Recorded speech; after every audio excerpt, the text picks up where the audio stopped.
کمې خویندې چې په کورونو کې په ماشومانو په زنانو او په خپلو بچیانو وغیرو باندې دمونه اچوي د نظر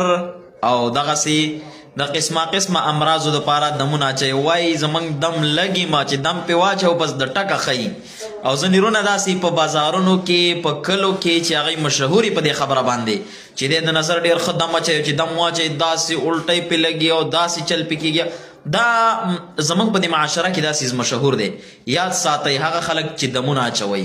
هغه خلک چې په کورونو کې زنانه دي او دمونه اچوي هغه خلک چې په دکانونو کې یا دغسې په کلو کې باباګان دي او په خلکو د نظر دمونه اچوي یاد ساتئ یاد تاسو خو به په یو چا باندې دم واچوئ بېشکه ته به بزرګې ستا اجازه به در سره د ښه سړي در سره وي مضبوطه اجازه به وي خو یاد ساته ته به د رجعت ښکار شي رجعت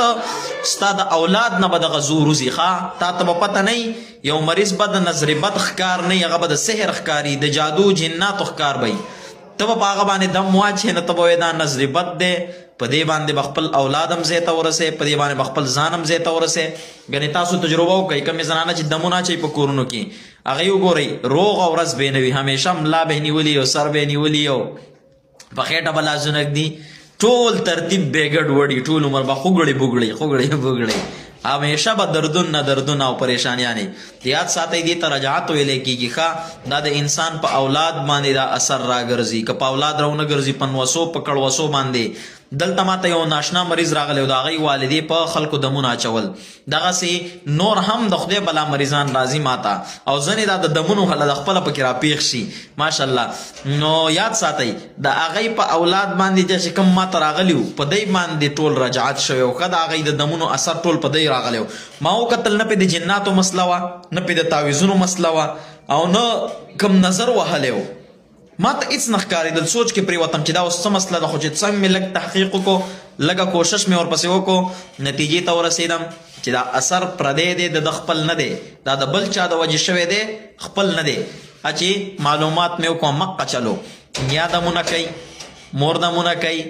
یا ترور دمونه کوي او د هغې د وجې دی برابر شوي نو یاد ساتئ که چېرته تاسو دم کول غواړئ او وایئ چې موږ دمونه کوو د هغې دپاره د حصار خپلې چلې دي هغه چلې وکئ هغه حصار مضبوط کوي د خپل کور نه کړی تاو کوي د خپل ځان نه کړی تاو کوي بیا د هغې نه پس کوئ د الله تعالی د مخلوق خدمت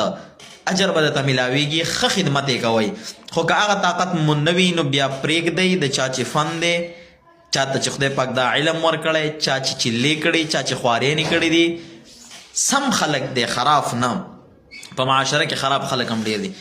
هغوی ته یې پرېږدئ چې الله